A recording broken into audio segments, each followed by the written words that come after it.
नमस्कार, बहुत स्वागत आप सभी का। आप देख रहे हैं आपका प्रोग्राम कहानी कुर्सी की। मैं हूं सौरभ शर्मा। स्टूडियो में आ चुके हैं हर्षवर्धन त्रिपाठी जी, विजय त्रिवेदी जी, प्रोफेसर संगीत रागी जी और समीर चौगांवकर जी। आप चारों का बहुत बहुत स्वागत है सर। आज शुरुआत करेंगे राम मंदिर चढ़ावा चोरी में चोरी की खबर से, क्योंकि वहां बहुत एक्शन इस वक्त चल रहा है। लेकिन पहले आपको लखनऊ से आई एक तस्वीर में दिखाता हूं। मुख्यमंत्री योगी आदित्यनाथ, अच्छा इस तस्वीर के बड़े मायने हैं। योगी आदित्यनाथ जी थोड़ी देर पहले लखनऊ के मेदांता अस्पताल में श्री राम जन्मभूमि तीर्थ ट्रस्ट के अध्यक्ष महंत नृत्य गोपाल दास से मिलने के लिए पहुंचे हैं। उनका इलाज यहां पर चल रहा है मेदांता हॉस्पिटल में, और अध्यक्ष यही हैं ट्रस्ट के। मुख्यमंत्री योगी ने महंत नृत्य गोपाल दास का इलाज कर रहे डॉक्टर्स से उनका हालचाल लिया, पूछा है, हेल्थ अपडेट लिया है, और डॉक्टर्स ने मुख्यमंत्री योगी को बताया है कि महंत जी की कंडीशन में लगातार उनकी निगरानी की जा रही है और फिलहाल इन्फेक्शन कंट्रोल में है। आपको बता दें, महंत नृत्य गोपाल दास पिछले 5 दिनों से आईसीयू में थे। सांस लेने में तकलीफ और इन्फेक्शन की उनको शिकायत है। तो ये तो एक पहलू है। और अब ये भी बातें उठ करके लोग कहना शुरू कर चुके हैं कि अध्यक्ष तो वो हैं, लेकिन उनकी सेहत उनको इस बात की इजाज़त कभी नहीं दे पाती थी कि वो ट्रस्ट के कामकाज में, मंदिर के रखरखाव में बहुत ज़्यादा कुछ योगदान दे पाते। और अब ये जितना पिछले 1 महीने से हंगामा आप देख रहे हैं, उस बीच ये मुलाकात और ये तस्वीर जो है ये बहुत महत्वपूर्ण है। जाहिर है खबरें तो नृत्य गोपाल दास जी पर पहुँचती रही होंगी, उनको मालूम होगा क्या कुछ हो रहा है और दुनिया में क्या बातें हो रही हैं राम मंदिर में जिस तरीके से चोरी हुई उसको लेकर के। तो ये एक तस्वीर अभी अभी आई थी, इसकी आगे हम लोग बात करेंगे। फिर आपको मैं बताता हूं कि जांच में इस वक्त कैसे रफ्तार आई हुई है, और जांच पुलिस की और एसआईटी की रडार पर कौन कौन है। खासकर 3 नाम, चंपत राय, अनिल मिश्रा और गोपाल राव। जांच एजेंसी सभी से पूछताछ कर रही है। एसआईटी को एक्सटेंशन मिला है, कल दूसरे दौर की पूछताछ हुई अनिल मिश्रा और गोपाल राव से।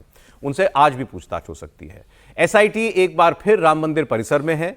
कल एसआईटी ने अनिल मिश्रा और गोपाल राव से बंद कमरे में करीब 5 घंटे तक पूछताछ की थी। खबर तो यह थी कि पहले अनिल मिश्रा से पूछताछ की गई। अच्छा, अनिल मिश्रा एक मुख्य किरदार के तौर पर उभर रहे हैं क्योंकि उनके पास जिम्मेदारी बहुत थी, और इनके बारे में ये खबरें भी आई कि पहले दौर के पूछताछ में इन्होंने बहुत ज़्यादा सहयोग नहीं किया था, बहुत कोऑपरेट नहीं कर रहे थे, ये भी बताया गया था। तो पहले इनसे पूछताछ हुई बंद कमरे में। उस दौरान गोपाल राव को बाहर इंतजार कराया गया एसआईटी के द्वारा, वो बाहर बैठे रहे। फिर उनको अंदर बुलाया गया। फिर 2 घंटे तक इन दोनों से जो है पूछताछ एसआईटी करती रही है। एसआईटी ने गोपाल राव और अनिल मिश्रा को उनकी बैंक डिटेल्स और मंदिर में कर्मचारियों की ज्वाइनिंग कैसे कराई जाती थी, इससे जुड़े दस्तावेजों के साथ बुलाया है। गोपाल राव और अनिल मिश्रा के अलावा आज चंपत राय से फिर पूछताछ हो सकती है। उनसे पुलिस और एसआईटी दोनों बात कर चुके हैं इससे पहले। एसआईटी को दरअसल ये शक है कि चढ़ावा चोरी में सिर्फ ये 8 लोग नहीं थे जो कि पकड़े गए हैं, बल्कि इस वक्त इसमें और भी लोग हो सकते हैं, और उन सब तक पहुंचना एसआईटी ज्यादा जरूरी समझ रही है। चढ़ावा चोरी को लेकर रिकवरी की बात करें तो अब तक हुई बरामदगी में सबसे ज्यादा पैसा अविनाश शुक्ला के पास से मिला है। उसकी जिम्मेदारी राम मंदिर के अंदर दान के पैसों की काउंटिंग तक, पैसों को काउंटिंग कक्ष तक पहुंचाने की थी, और आरोप है इस दौरान उसने सबसे ज्यादा गबन किया और लाखों रुपए साफ किए, और इन पैसों से उसने गांव में नया घर बनवाया। पुलिस अब अविनाश की भी तमाम संपत्तियों की पड़ताल कर रही है। चंपत राय की करीबी टिन्नू यादव से भी पूछताछ की जा रही है। मैं आपको केशव मौर्य जी का बयान दिखाता हूं। केशव मौर्य दरअसल ये कह रहे हैं कि ये तो ठीक है, चोरी हुई, लोग पकड़े भी जा रहे हैं, लेकिन जिस तरीके से इस पर एक पब्लिक डिस्कोर्स किया जा रहा है, सार्वजनिक बहस का मुद्दा बना दिया गया, इतना बड़ा मामला भी नहीं है, वो अभी सुनते हैं। लेकिन अभी तक की ये जो एसआईटी की जो दूसरे दौर की राउंड की जो पूछताछ है, इसके बारे में बात कर लें। त्रिपाठी जी, पुलिस कर रही, एफआईआर हो चुकी, गिरफ्तारियां हो गई, रिमांड भी हो गई, पुलिस की पूछताछ जारी है। एसआईटी को एक्सटेंशन मिलना और दूसरे राउंड में पूछताछ में आकर फिर इन 3 मुख्य किरदारों से दोबारा बातचीत होना, ये क्यों अहम है? एसआईटी और पुलिस का रोल अलग अलग समझना चाह रहा हूं। देखिए, पहली बात तो ये है कि जो स्पेशल इन्वेस्टिगेशन टीम, जिसको कहा गया कि चूंकि एफआईआर नहीं है तो स्पेशल इंक्वायरी टीम है, तो सही मायने में जिस दिन एफआईआर हो गई उसके बाद एसआईटी असली एसआईटी बनी। पहले तो ये था कि वो जांच कर रहे थे, लेकिन क्या उनको वो संविधान के तहत, भारतीय न्याय संहिता के तहत वो अधिकार, वो दायरा था? तो शायद वो नहीं था। अब चूंकि एफआईआर हो गया तो उसमें कोर्ट का प्रोसेस भी जुड़ गया, पुलिस जुड़ गई, जांच जुड़ गए, एविडेंस को पुख्ता करके रखा जाएगा। क्योंकि जब पहले चंपत जी ने रिकवरी कराई थी, वो भारत के कानून के साथ नहीं थी। इसको एकदम स्पष्टता समझिए। जब ये समझेंगे तब समझ आएगा कि एसआईटी का आपका रोल क्या है। चंपत राय, अनिल मिश्रा और गोपाल राव, उनसे बहुत ठीक से पूछताछ होनी बहुत जरूरी है। क्योंकि पहले जो था, पहले चरण में वो सारी चीजें सामने आई। वो 8 लोग जो पता नहीं कैसे दुस्साहसी लोग थे कि उसके बाद भी वो घूम घूम कर मीडिया में बयान दे रहे थे, यूट्यूब पर जा रहे थे, उनकी गिरफ्तारी हो गई। उनमें से एक से जेल में पूछताछ हो रही है, उनकी संपत्तियों की जांच हो रही है। और मेरा मानना है कि कई बार हम जैसे कहते हैं ना, तो एसआईटी अगर देखे कि वो पैसे से ही घर बना है, जैसे एसआईटी पूछेगी ना तो एक बार बार कहा जाता है मनी ट्रेल, ये ईडी के मामलों में हम लोग खूब सुनते हैं, तो यहाँ कोई हवाला तो नहीं, यहाँ तो सीधे चोरी है। तो मनी ट्रेल अगर मिलती है और ये जितने ये मिश्रा, यादव या जो भी लोग हैं, उनके जिसके भी घर तक पहुंच रही है, मेरा सुझाव है कि ये इस बार बुलडोजर नहीं चलना चाहिए, नहीं चलना चाहिए। क्यों? उसको कब्जा कीजिए और धर्मशाला बनाइए, अयोध्या जाने वाले लोगों का वो निवास होगा। ये जो बुलडोजर चला देते हैं ना, जैसे एक जगह था हमारे प्रयागराज में, वो बुलडोजर चला था अतीक अहमद की संपत्तियों पर, तो उस पर क्या था, प्रधानमंत्री गरीब आवास योजना के घर बने थे कि भाई ये कर दिया, ये अच्छा है।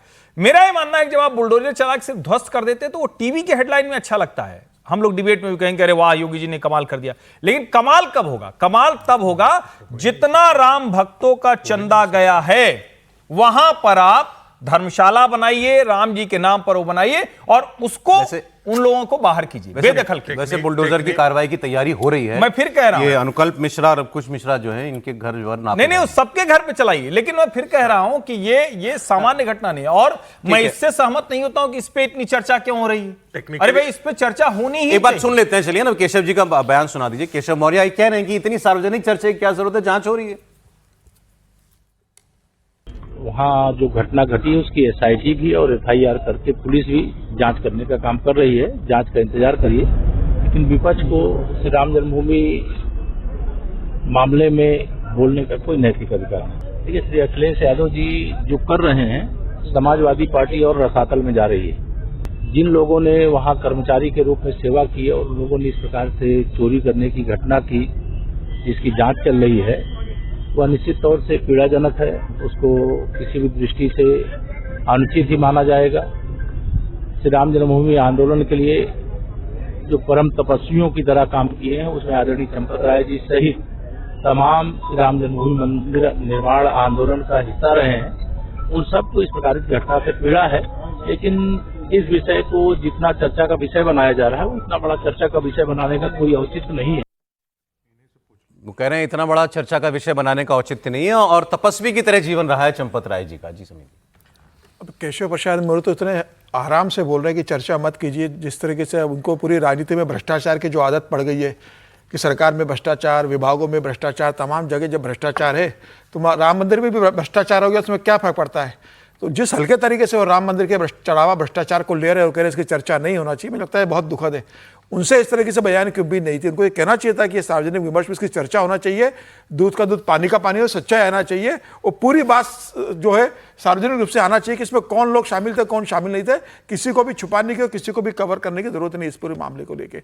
अब एसआईटी की जो बात चल रही है कि एसआईटी लगातार कर रही है, मुझे लग रहा है इनका बैकग्राउंड विश्व हिंदू परिषद का है, पूरी से ही है, सही है ना, वहीं से गए हैं। विश्व हिंदू परिषद के गौरक्षा दल से इन्होंने शुरुआत की थी, कौशाम्बी से, और अशोक सिंघल जी के बहुत प्रिय थे वो निश्चित रूप से उस मामले में लेके। और फिर अब भाई उप मुख्यमंत्री है, जब मुख्यमंत्री कह रहे हैं कि दूध का दूध पानी का पानी करूंगा, किसी को नहीं छोड़ूंगा, तो इनकी तो जिम्मेदारी बनती है ना कि किसी को बचाया जाए। मतलब जिस तरीके से वहाँ की राजनीति है। और मुझे लग रहा है जो एसआईटी की जो बात चल रही है कि एसआईटी जिस तरीके से कर रही है, एसआईटी ने एफआईआर दर्ज करने के बाद अब जिस तरीके से 8 लोगों की गिरफ्तारी हुई है, उसके बाद से लगातार योगी जी का जो बयान आ रहा है कि इस मामले में किसी भी दोषी को बख्शा नहीं जाएगा। मुझे लग रहा है योगी जी ने कह दिया है कि भाई कोई कितना भी बड़ा हो, कोई कितना भी बड़ा सुरमा हो, किसी को छोड़ना नहीं है। जिन जिन लोगों ने इसकी भूमिका हुई है, प्रत्यक्ष या अप्रत्यक्ष, सीधे रूप से या इनडायरेक्ट रूप से, जिन्होंने इसमें शामिल रहे हो, जिन्होंने पैसा खाया है वो भी नपेंगे और जिन्होंने पैसा खाने वाले को पशरा दिया। आपको योगी जी का और केशव जी का जो रुख है इस मामले में विपरीत दिख रहा है? बिल्कुल विपरीत दिख रहा है इस मामले में। योगी जी का रुख इस तरह से कभी नहीं रहा। योगी जी ने बहुत क्लियर बोला कि दूध का दूध पानी का पानी करूंगा, किसी को नहीं छोड़ूंगा। कभी योगी जी ने ये नहीं कहा कि इस मामले को लेकर चर्चा नहीं होना चाहिए। कभी योगी जी ने ये नहीं कहा कि भाई इस व्यक्ति को मैं क्लीन चिट देता हूं। उन्होंने किसी का जिक्र नहीं किया। उन्होंने सिर्फ एक बात बोली है, जो सच्चाई है वो सामने आना चाहिए। और मुझे लग रहा है कि योगी आदित्यनाथ जिस तरीके से काम कर रहे हैं, ये एक उदाहरण बनने वाला है भारतीय राजनीति में, जिस तरीके से इतने बड़े मामले को साफ कर रहे हैं। आपको कैसा लगा केशव जी का स्टेटमेंट? नहीं, मैं थोड़ा सा अचंभित जैसा हुआ। मुझे लगा आप बात राम मंदिर के चढ़ावा चोरी की कर रहे थे, फिर आप खबर पर आ गए मुख्यमंत्री वर्सेस उप मुख्यमंत्री पर। सीधा सीधा वही है ये तो बयान से मुझे ऐसा ही लगा। मैं तो बाद में थोड़ी देर बाद समझा कि जब वो समीर जी बोले कि अच्छा ये राम मंदिर के चढ़ावा चोरी पर ही बात कर रहे हैं। बाकी खबर तो मुझे लगा कि ये मुख्यमंत्री जी के खिलाफ बोल रहे हैं। मतलब उस दृष्टि से कि जो मुख्यमंत्री कर रहे हैं, जो भी मामला हुआ उस पर जो एक्शन लेने की बात हो रही है, और अभी आपने कहा कि बुलडोजर की भी तैयारी हो रही है, और मुख्यमंत्री ने कहा कि किसी को नहीं बख्शा जाएगा, कोई भी अपराधी नहीं बचेगा। उसके बाद कोई उप मुख्यमंत्री उससे अलग लाइन पर चल रहा है। अलग क्या है वैसे सर इसमें? चंपत राय जी के खिलाफ तो कोई मुख्यमंत्री बोले नहीं होगी जी। नहीं, उन्होंने तो किसी के चंपत खिलाफ नहीं बोला। चंपत राय ने चोरी की ये कहने वाले भी ऐसे कोई लोग नहीं आए। नहीं, ये तो कोई भी नहीं बोल रहा, जो विरोध वाले भी नहीं बोल रहे। विरोध वाले भी नहीं बोल रहे। तो ये यही तो कह रहे हैं भाई, इतना अब सरकार अपना इतना बचाव तो करती है भाई, इतना मत तूल दो मुद्दे को। तो मुख्यमंत्री जी ने ऐसा बोला है?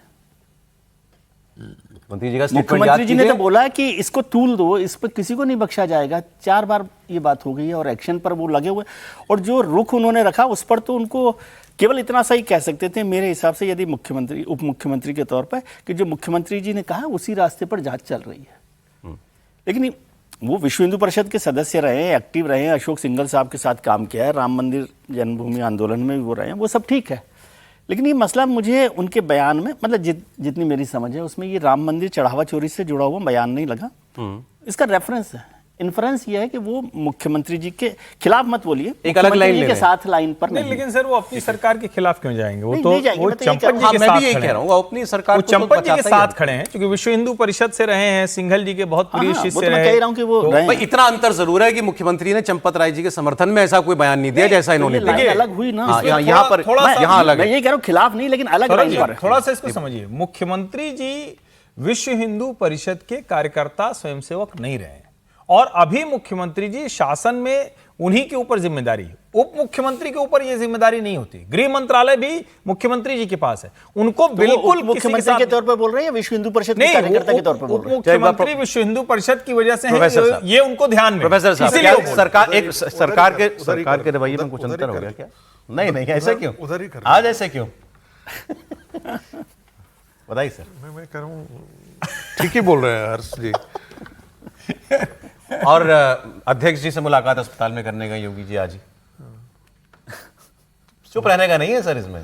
सर वो बोले उसके पहले एक लाइन में सरकार बोल किसी देता को बचा रही है क्या? मैं सर, सीधे पूछता हूं। एक लाइन में बोल क्या देता हूं। केशव जी बचा सर, रहे हैं एक क्या लाइन चंपत में। जी सर को? केशव जी का जो कहना था, जो केशव जी का बयान है ना कि संगठन सरकार से बड़ा होता है, तो वो संदेश दिया है योगी जी को उन्होंने। चलिए इस पर बता दीजिए, सहमत है इससे? देखिए, समीर जी ने कहा, बहुत अच्छा कहा, हर्ष जी ने कहा, वो भी बहुत अच्छा कहा, और विजय जी ने भी बहुत अच्छा विश्लेषण किया है ना।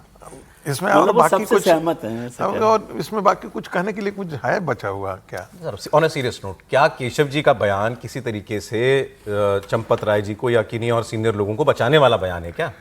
देखिए, जहाँ तक मेरी जानकारी है, चंपत जी को सभी को ही बचाने की कोशिश करेंगे, अच्छा, और अल्टीमेटली जांच में भी बचाने की कोशिश होगी। और स्वाभाविक है कि मुझे ऐसा लगता है कि विश्व हिंदू परिषद और राष्ट्रीय स्वयंसेवक संघ का मानना है, जो मैं भी मानता हूं, कि चंपत जी का निजी स्वार्थ में कोई जानबूझ करके उन्होंने घपला नहीं किया है।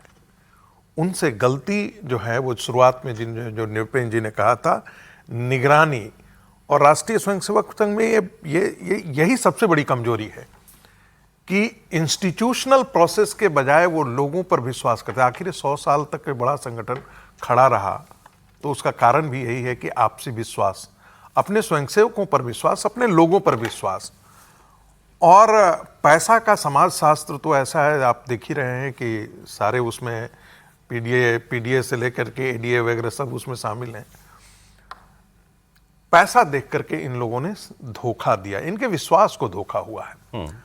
चंपत जी ने फिर भी इनको बचाने की कोशिश की, और बचाने की कोशिश में ये वो गलती कर बैठे जो कानूनन ठीक नहीं है, जिसका विजय जी भी जिक्र कर रहे थे, जिसका हर्ष जी ने भी जिक्र किया था, और हम लोग सभी कह रहे हैं कि वो इतनी बड़ी गलती हुई है। गलती हुई, लेकिन आपने कहा आपको ये भरोसा है कि अल्टीमेटली जांच में इन पर कोई आरोप नहीं आएगा। लेकिन एक बात मुझे बाकी दोनों के लिए भी कह सकते हैं। एक बात मुझे अनिल मिश्रा जी के लिए भी कह सकते हैं। अनिल मिश्रा जी के लिए मैं बिल्कुल नहीं कह रहा। इसके अतिरिक्त में क्या ये जो सवाल है, मैंने एक सवाल छोड़ करके जा रहा हूं आपसे, कि क्या बैंक इतना इसमें बैंक के बारे में कोई बातचीत नहीं की जा रही है? हो रही है सर। बैंक ने कहा कि भाई इनके कहने पर हमने अपॉइंटमेंट किया था, ठीक है, बैंक की भी इसमें जिम्मेदारी बनती है, जिलाधीश की भी जिम्मेदारी बनती है। और ये सारी चीजें हो रही थी जिसका समीर जी ने भी जिक्र किया था कि भाई हमारे पास इंटेलिजेंस यूनिट होती है। इंटेलिजेंस यूनिट इसलिए भी वहां पर काम कर रही है क्योंकि राम मंदिर की सुरक्षा को खतरा है, इसलिए भी आपका इंटेलिजेंस वह काम कर रहा है। तो काना फूसी आपस में सब बहुत सारी चीजें तो पता भी सर लग यहाँ जाती से है तो ना। कहानी बहुत आगे बढ़ गई, वो सारी सब पता चल चुका है कि क्यों हुआ, ये गड़बड़ी क्यों हुई, लेकिन मूल सवाल था, आपने उसका जवाब दे दिया। चंपत जी का रोल अंत में नहीं पाया जाएगा। मुझे ऐसा नहीं लगता है चंपत जी की बलि कोई नहीं चढ़ाएगा, मुझे नहीं लगता। अरे इन्होंने तो, समीर जी ने शायद खबर दी कि हो सकता है ट्रस्ट में बने भी रहे। हाँ, ट्रस्ट में नहीं, कल 6 जुलाई को जो मीटिंग होगी, इस्तीफा होगा, कल ट्रस्ट में जो- रहेंगे वो मेंबर। मुझे नहीं लगता है कि रहेंगे, जनरल सेक्रेटरी पद से इस्तीफा हो जाएगा, लेकिन ट्रस्ट में रहेंगे। देखिए, ये तो कतई उन्होंने- नहीं होना चाहिए। देखिए, ये तो कतई नहीं देखिए होना क्या चाहिए। होना चाहिए नहीं होना चाहिए, लेकिन उन्होंने अपनी इच्छा यही व्यक्त की है कि मैं जनरल सेक्रेटरी से इस्तीफा दे देता हूं, लेकिन मैं ट्रस्ट में बना रहता हूं। दूसरी बात ट्रस्ट देखिए, फॉर्मेशन सर एक मिनट सर, एक मिनट विजय जी, एक लाइन से बोल दे रहा हूं। इसमें कोई जो ट्रस्ट के अंदर जो है वो सदस्य इस बात के लिए स्वीकार नहीं करने वाले हैं, लेकिन उनकी मंशा ये है। सर और क्यों मंशा रहेगी सर, वो क्यों न्यास में सदस्य बने रहेंगे भाई? इतनी बड़ी गड़बड़ हो गई, निगरानी की हो, और हम में से कोई मंशा पर उनकी सवाल नहीं उठा रहा है, लेकिन उनकी ये इच्छा क्यों है कि हम सदस्य बने रहे? भाई आप लोग सब चंपत जी को इतना नजदीक से जानते हैं क्या? कोई मंशा पे सवाल नहीं उठा रहा? ये मेरे नहीं। को समझ में नहीं आता कि हम मैं- सर्टिफिकेट पर जब क्यों हम लगे मंशा हुए की हैं बात कर रहे हैं, सर्टिफिकेशन। मैं जानता मैं नहीं हूं। जानता, लेकिन मैं क्लीन चिट नहीं दे रहा। जांच हो जाएगी तो अपने आप आ जांच जाएंगे का साहब। बिल्कुल कुछ ना जांच निकले में तो अलग साफ आ बात। जाएंगे। मैं हम पहले से जानता हूं। होली काव क्यों मना रहे हैं? हाँ, क्यों हम होलिका क्या नहीं बना रहे। ऐसे नहीं, बिहेव मैं करते हैं जानता सब? हूं, इसलिए मैं होलिका बना रहा हूं। आप सर्टिफिकेट नहीं दे सकते, लेकिन मैं जानते हो तब भी। सर्टिफिकेट बिल्कुल आपने सही कहा विजय जी। दो चीज। विजय जी आपने बिल्कुल सहा, लेकिन मैं उनको आज से नहीं राम मंदिर मैं मुहूर्त और के दूसरी एक समय बात मैं आपसे लेकिन कहूं, दूसरी हम एक बात मैं आपसे सर्टिफिकेट नहीं दे कहूं, सकते। ये मामला मुझे ये विश्वास ही नहीं होता। देखिए, नेग्लिजेंस एक टर्म होता है और एक दूसरा होता है क्रिमिनल नेग्लिजेंस। मुझे नहीं पता है मामला किस हाँ, किसमें वही आएगा। कह नहीं, मैं कह रहा हूँ बात वो कह रहा हूं चंपत उसको- राय नहीं है उसमें शामिल, तो जांच से तो उल्टा और ज्यादा मजबूत हो जाएंगे ना वो, नहीं है तो नहीं है। चंपत राय- लेकिन आप लेकिन ये क्या कहेंगे कह कि रहा हूं? स्वाभाविक है, बचाया जाएगा, होली का हुआ है, नहीं, सर्टिफिकेट मैं कह रहा हूं, वो तो इन्होंने ठीक बात बोली कि उनको बचाना चाहेगा हर कोई। हाँ वो ठीक है, चाहेगा अलग, भाई अगर जनरल सेक्रेटरी पर ही आरोप आ गया, नहीं तो नहीं, कानून मैं दूसरी बात कानून कह रहा हूं। कानून ऐसे ही चलता है। सौरभ बिल्कुल जी, नहीं चलना चाहिए। कानून का राज ऐसे चलता है कि बचाया जाना चाहेगा, नहीं चाहेगा। और दूसरी बात मैं बता रहा हूँ, जो ट्रस्ट के जो वो है डिजाइन है, उसमें ये जितने ट्रस्टी हैं पदेन को छोड़ के, जो एक्स ऑफिशियो को छोड़ के, वो सब उसके स्थायी मेंबर है। आप हटा नहीं सकते उनको। उनको नहीं हटा सकते आप, वो तो खुद ही कह दें कि मैं इस्तीफा दे रहा हूं मेंबरशिप से, तभी होगा। चंपत राय को कोई हटा तो नहीं व्यवस्था होती होगी सर हाँ, तो हटाने खुद की। ही इस्तीफा दे, दबाव दे उस तरह से, बाकी वो स्थायी सदस्य हैं उसके। नहीं, क्या चंपत जी ट्रस्ट में रहे तो फिर ट्रस्ट ही खोएगा। नहीं, ये सवाल ही नहीं उठता है। ट्रस्ट में रहने और की अगर कोई संभावना ही नहीं होनी चाहिए। चंपत जी ट्रस्ट में रहते हैं तो ये सारी जो डिबेट चल रही है, वो सब ये बेकार, डिबेट बेमायने और नेक्स्ट लेवल जाएगी। मैं फिर कह रहा हूं, देखिए दो बातें हैं। जब मैंने कहा कि जो मैं उनकी मंशा पर, तो 1996 से तो मैं भी उनको जानता हूं, और मेरा जो कहने का मतलब है वो ये कि मैं ये मानता हूं कि उन्होंने चोरी नहीं की, लेकिन जो कुछ हुआ है उसके जिम्मेदार पद पर वो थे।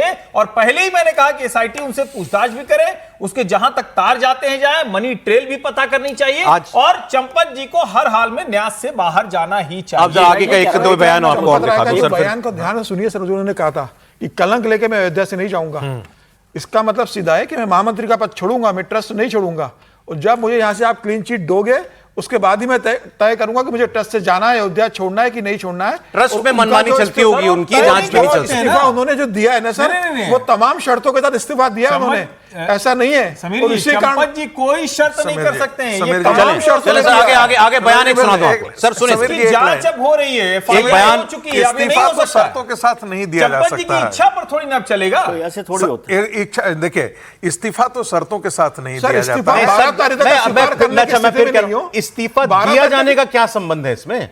लिया जाना चाहिए लिया ना। जाना सर चाहिए 12 ना। तारीख तक स्वीकार नहीं हो रहा था इस्तीफा वहां भी देने के आप बाद इसमें तत्काल मत पड़ेंगे, स्वीकार वो हो दे गया। रहे हैं इस्तीफा। सर, 12 तारीख इस्तीफा तक कह रहे लिया थे ही कि- गया है, लेकिन दिया जाना कहा जाएगा? केशव मौर्य जी का एक हम बयान लोग तो सुनवा लिया जाना कह सकते केशव हैं। मौर्य जी का जरा अगला वाला बयान दिखाना। एक्चुअली अखिलेश यादव इस मामले पर बहुत एक्टिव हैं, और कल उनका एक स्टेटमेंट ये भी आया यूपी के चुनाव को लेकर के, भाई अगर आप चुनाव को पहले प्रीपोन करना चाहते हैं, बात चल रही थी ना कि वो क्लैश कर रहा है जनगणना के साथ, तो फरवरी मार्च की अगले साल की बजाय उसको नवंबर दिसंबर में करा लें। तो अखिलेश जी ने हालांकि तंज में कहा कि फिर नवंबर में मत कराओ, सितंबर में करा लो, हम तैयार हैं। ये बयान आया उनका। तो केशव जी का रिएक्शन है इस पर, केशव मौर्य जी का बयान जरा सुना दीजिएगा। अच्छा, वो क्यों कह रहे हैं? उन्होंने कहा मानसिक संतुलन खो गए अखिलेश जी अपना। अखिलेश यादव जी भी इस समय उनका मानसिक संतुलन बिगड़ा हुआ है और वह यह सोच रहे थे कि सरकार में आ जाएंगे 27 में, लेकिन 2047 तक सत्ता में नहीं आने वाले हैं, इसलिए बौखलाए हुए हैं। तो बौखलाहट में उल जुलूल व्यक्ति बकता है, वही काम श्री अखिलेश यादव जी इंड कंपनी कर रही है। जी अखिलेश जी मतलब नहीं, ये तो मैं उस बयानों को ऐसे राजनीतिक बयान के तौर पे देखता हूँ, वो कुछ बोल रहे हैं, इस पे मैं नहीं जाना चाहता। मैं पूछ रहा हूँ, अखिलेश जी की बात सही जगह जा रही है क्या? इसका मतलब केशव जी थोड़े उखड़ गए हैं, इसका मतलब अखिलेश यादव के तंज पहुंच रहे हैं। लेकिन मुझे तो समझ नहीं आ रहा, वो अभी भी, फिर से मैं कह रहा हूँ कि वो अखिलेश जी से उखड़े हुए या पहले से ही उखड़े हुए थे, फिर अखिलेश जी ने और उखाड़ दिया उप मुख्यमंत्री जी को। अभी वो देखना है। और मैं ये कह रहा हूँ बार बार, देखो फिर से मैं एक बार चंपत राय जी पर बोलता हूँ कि चंपत जी ईमानदार हैं, बेईमान है, ये कोई नहीं कह रहा, लेकिन हम लोग जानते हैं, किसी को नहीं जानते हैं, ये सर्टिफिकेट हम नहीं दे सकते ना उनको, और वो जांच होगी तो अपने आप साफ आ जाएंगे। तो व्यक्तिगत राय की उसमें रख लेना कैटेगरी में, वो प्रोफेसर साहब की व्यक्तिगत राय है। हाँ, व्यक्तिगत राय के तौर पर ठीक है, लेकिन मैंने आप भी यही व्यक्तिगत कहा राय है को बार कि बार, भाई मुझे विश्वास नहीं होता है, लेकिन उनको तो गुजरना पड़ेगा इस हाँ, ये अग्नि परीक्षा से। अग्नि परीक्षा से गुजरना पड़ेगा, बिल्कुल उस पर अग्नि जांच परीक्षा करना से गुजरना पड़ेगा। और वो मैं मानता हूं कि चंपत राय सिर्फ व्यक्ति नहीं है। चलें, अब मुझे लगता है मैं एक बार जरा चुनाव वाली बात पर आना चाह रहा हूँ। खत्म होगा, उसकी भी परीक्षा है। ये आपको केशव जी की बातों में कॉन्फिडेंस दिखा क्या कि कोई चांस नहीं है अखिलेश जी का? और क्या अखिलेश जी को वाकई इस सारे प्रकरण के चलते कुछ ज्यादा गुंजाइश दिखने लगी होगी क्या? कह रहे हैं सितंबर में करा लो चुनाव। मेरा इस पे बड़ा स्पष्ट कहना है, अखिलेश जी बिल्कुल गलत पिच पर चले गए हैं। ये गंभीर मसला है। राम मंदिर में चढ़ावा चोरी के हर दोषी को कानूनी तौर पर सजा मिले, ये बिल्कुल दुरुस्त बात है। लेकिन अखिलेश जी जिस दिशा में इसको ले जाने का प्रयास कर रहे हैं वो बैकफायर करेगा। और मैं फिर कह रहा हूं, एक शब्द बड़ा आजकल चलता है, आपदा में अवसर। योगी जी के लिए ये आपदा में अवसर है। योगी जी ने इस आपदा को अवसर में बदल दिया है। योगी जी सिंगल हैंडेडली इसको अपनी छवि को और बेहतर करने में उपयोग करते दिख रहे हैं। योगी जी स्पष्ट दिख रहा है कि वो कार्रवाई कर रहे हैं। मुझे नहीं लगता कि इसका कोई पॉलिटिकल फॉल आउट ऐसा होगा जो बीजेपी के लिए माइनस में जाने वाला है, प्लस होने वाला है। अखिलेश जी फायर है बैकफायर? निश्चित रूप से इस पूरे मामले में सबसे बड़े योद्धा बनकर योगी आदित्यनाथ निकले। जिस तरीके से कोशिश की जा रही थी कि इस पूरे मामले में योगी आदित्यनाथ को लपेट लिया जाए, जबकि उनका कोई कंसर्न नहीं था इस मामले में, योगी आदित्यनाथ ने जिस तरीके से इस मामले को हैंडल किया, ये बताता है कि योगी आदित्यनाथ ने किस शानदार तरीके से इस पूरे मामले को किया। बयान दिया, एसआईटी बिठाई, जांच कराई, एफआईआर कराई, बुलडोजर चलाने की मतलब तैयारी कर दी है। और कहीं इस तरीके से इसके एक छींटा भी योगी आदित्यनाथ के ऊपर कोई उठाने की स्थिति में नहीं आया। उन्होंने बता दिया कि भाई दूध का दूध पानी का पानी होगा, और दूध का दूध पानी का पानी होगा तो कोई नहीं बचेगा। अखिलेश यादव ने तमाम कोशिश की कि इस पूरे मामले को योगी आदित्यनाथ को घेरे में ले लो, सरकार के लिए असहज कर दो, सरकार अपने लोगों को बचाने के चक्कर में सरकार कटघरे में खड़ी आएगी और मुझे राजनीतिक लाभ मिलेगा। योगी जी ने बता दिया कि भाई मैं इस मामले में किसी का बचाव नहीं करूंगा, जो सत्य होगा मैं उसका। अखिलेश जी को इस मामले से कोई फायदा नहीं मिल रहा, कोई फायदा नहीं मिलना। और योगी आदित्यनाथ बड़े खिलाड़ी योद्धा बनकर निकले, उनके फेवर में जा रहा है पूरा मामला। आज आप पॉज बहुत ले रहे हैं। सच बोला नहीं जाता है और झूठ बोलने की हिम्मत नहीं कर रहे। धर्म संकट ही है।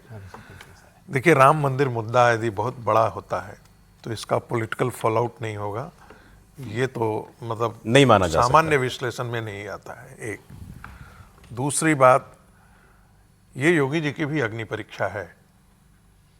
ये कैसे इसमें से निकलते हैं।